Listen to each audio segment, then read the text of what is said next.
ప్రేక్షకులందరికీ నమస్కారం. భక్తి భారతి ఛానల్‌కి స్వాగతం. నయా స్వామి దేవర్షి గారు ఇప్పుడు మనతో పాటు ఉన్నారు. మనం లైఫ్‌లో ఎన్నో ప్రాబ్లమ్స్‌తో సతమతం అవుతూ ఉంటాం. అసలు మన లైఫ్ ఎటు పోతుందో గూడా మనకే కొన్ని సార్లు అర్థం కాదు. ఇలాంటి విషయాలన్నిటి గురించి కూడా చాలా క్లియర్‌గా how to see God, how to love God and how to love our selfs and how to get into self realisation, వీటన్నిటి గురించి కూడా మనకి టీచింగ్స్ అందిస్తూ ఉంటారు. మరి నయా స్వామి దేవర్షి గారు రీసెంట్‌గా క్రియా యోగా అనే పుస్తకాన్ని రాశారనమాట. ఆయన రాసిన ఎన్నో పుస్తకాల్లో ఇది కూడా ఒక అద్భుతమైన పుస్తకం. సో గురువుగారిని పలకరించి అసలు పరమహంస యోగానంద గారి గురించి, ఆనంద సంఘ గురించి, అలాగే ఈ క్రియా యోగా గురించి ఎన్నో విషయాలు తెలుసుకుందాం. గురూజీ నమస్తే. Namaste, Aparna. Thank you. Some people do it with the intention of Kriya Yoga belief system, and some people will do just as a breathing exercise. Yeah. So does the results will be as their intentions are, or anyways it does give the perfect results? You know, any action that you do that works with the breath, with the energy, will produce some results. Okay. And so even if you just work with it as a breathing exercise, it can start to make some changes. It can start to calm your mind and to calm your heart and start pointing you in the right direction. I have a friend who he came to Kriya Yoga not because he wanted to find God and moksha and all these things. He was in one of the very first studies of the effects of meditation on the brain in the 1970s. And he was part of that study. And he just was doing it because there was a study and they were paying people to do the study. And so he went there, learned meditation. They hooked his brain up to all these electrodes. What was interesting to him was that he started feeling so good when he meditated. And the changes in him, not just in his brain, were very good. And so he learned Kriya Yoga, came to Ananda Village, and he was just interested in how good it felt to meditate.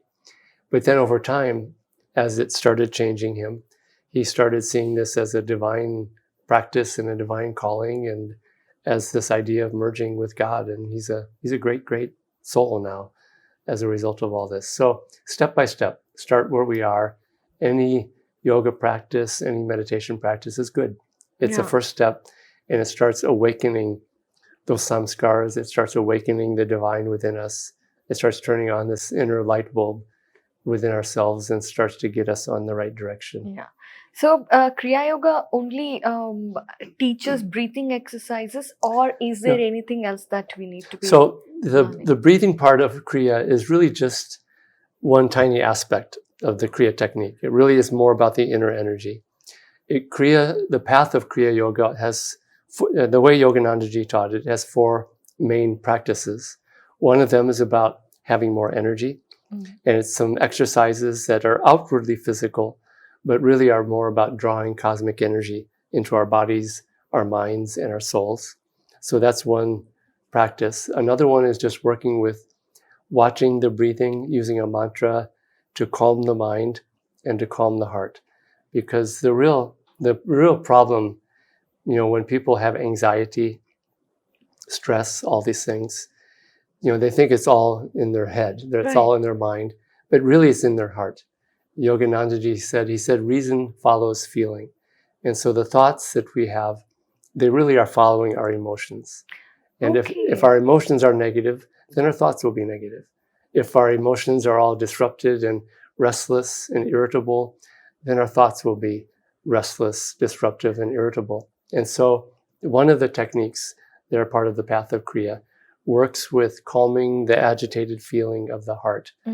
And in Patanjali, in his Yoga Sutras, he says yoga's chitta vritti nirod, which is yoga is the neutralizing, the calming of the waves of feeling in the heart, the chitta. And this is the agitated chitta. And so one of the practices helps to really calm agitated chitta. And then when you do that, the mind becomes calmer. The anxiety starts to go away. The stress starts to go away.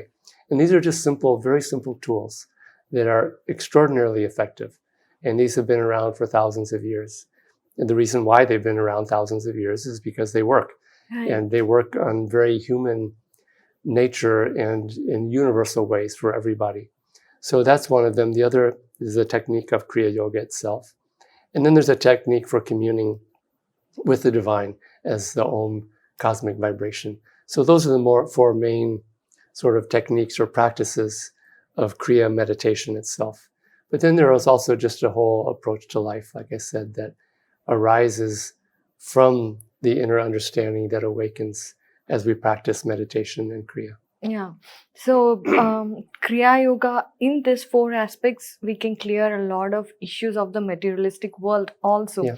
But, Guruji, right now the situations and conditions are becoming very stressed to each and everybody. Even the 4-year kid have anxiety and depression, I know. aggression. I know. So, how are we going to teach these practices to kids? Because we want them to be, the next generation should be more powerful so that the world becomes better. I know. And it's not looking like it's headed in a very good direction right now. It's unfortunate. And I think it's, Yoganandaji said it was going to get much worse in many ways.